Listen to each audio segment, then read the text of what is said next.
All right, Patrick, you ready? Yep. Let's go first to Adam Teicher. Go Adam. Hey, Patrick, can you take us through that last play of the first half? What happened there, what you were thinking? And Brad, I'll have a second question as well.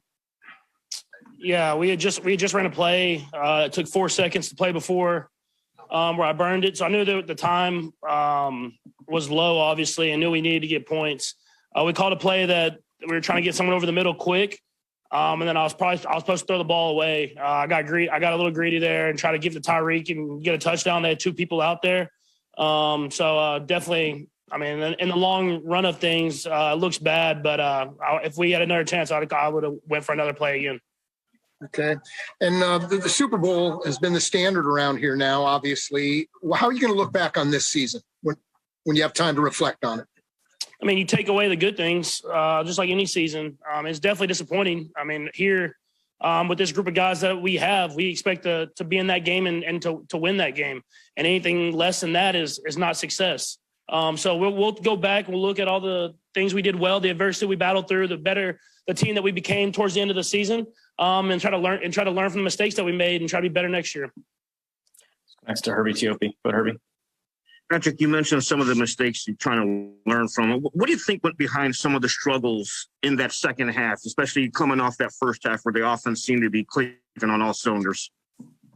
There's just a few misreads here and there. There was guys that were open, and I didn't hit at the right time, or I passed up on a something shorter that I went for something. I wanted to get something deeper down the field. And when you're playing a good team and you don't hit what's there, and you try to get a little bit more than what's necessary, you kind of bite you in the butt, I guess you would say. I mean, it's something that we were playing so well in the first half. In the second half, we were just off a tick, and that's all it takes to lose a football game. Next to Pete Sweeney. Go Pete.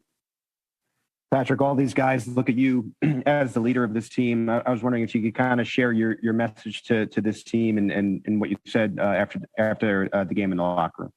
Yeah, I mean, I said I'm proud of those guys. I mean, if you looked at the season that we had to be in this game in general, it's definitely a special group of guys that battle through adversity. But the leaders on this team know that this isn't our standard. We want to win the Super Bowl. Whenever you taste that winning the Super Bowl, nothing less than that is success. And so we have to go back.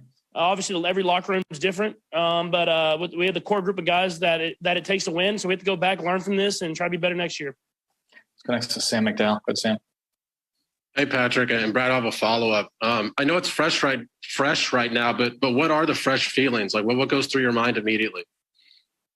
Yeah, you're definitely disappointed. I mean, when you're this close and you're in the final 4 games, you want to win the Super Bowl. And we've had 2 years in a row where we've lost an AFC championship, or actually 4 years, really. We lost AFC championship game, won the Super Bowl, lost Super Bowl, then lost AFC championship. And so, I mean, a few plays here and there, you could have 4 chances at the Super Bowl. So, I mean, it's definitely disappointing, but you have to learn from it. I mean, you can't let this end what we have here. You have to make sure that you continue to battle, continue to get better, and try to find ways to win Super Bowls at the end of the day. And then it seemed like the Bengals were really trying to, in the second half, prevent you from scrambling a lot with the way they were playing the defensive lineman. Can you just explain what you were seeing in regards to that? Yeah, they just had a spy on me for the most part, and I've usually done a great job of getting around that guy. But they had a good game plan. They were doing a lot of similar stuff in the first half. We were just executing at a higher level, and they stayed with it.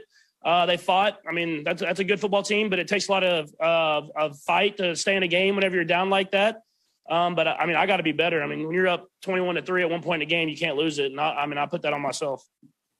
Let's go next to Nate Taylor. Go ahead, Nate.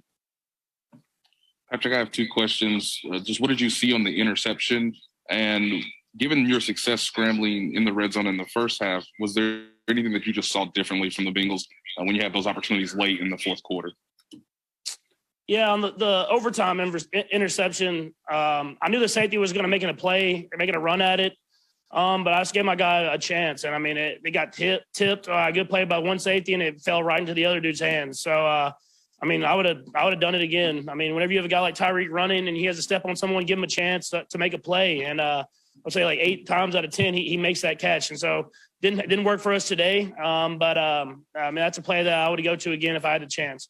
And then the red zone, I mean, we were only down there once in the second half. So it wasn't like we weren't having great success. I mean, it was at the point at the end of the game where they were just blocking the end zone, trying to keep us to a field goal. You got to be in the red zone more to have more success in it. Let's go next to Todd Palmer. Go, Todd. Patrick, I know, it's weird to celebrate milestones in a game like this, but I did want to ask about Travis Kelce. He's now tied for third most postseason touchdowns in NFL history, one of only 3 guys with 100 catches. Obviously, he was great today. Can you just talk about, how much of a safety blanket he was and how terrific he was today? Yeah, I mean, he's just a competitor, man. Obviously, he's super talented, and everybody knows that. The routes he runs, how big and athletic he is, and everything like that. But he's just a guy you want to go to battle with. He's going to fight to the very end. I mean, that's the type of dude he is, and we have guys like that all over this team. And as disappointed I am at how we performed in the second half and losing the game and everything like that, I'm proud of how the guys fought to the very end of that game, no matter how disappointing it looked there in the second half. And last to Jory Epstein. Go, Jory. Patrick, you talked about how after you reach a Super Bowl, nothing else really feels the same and you know what you're missing.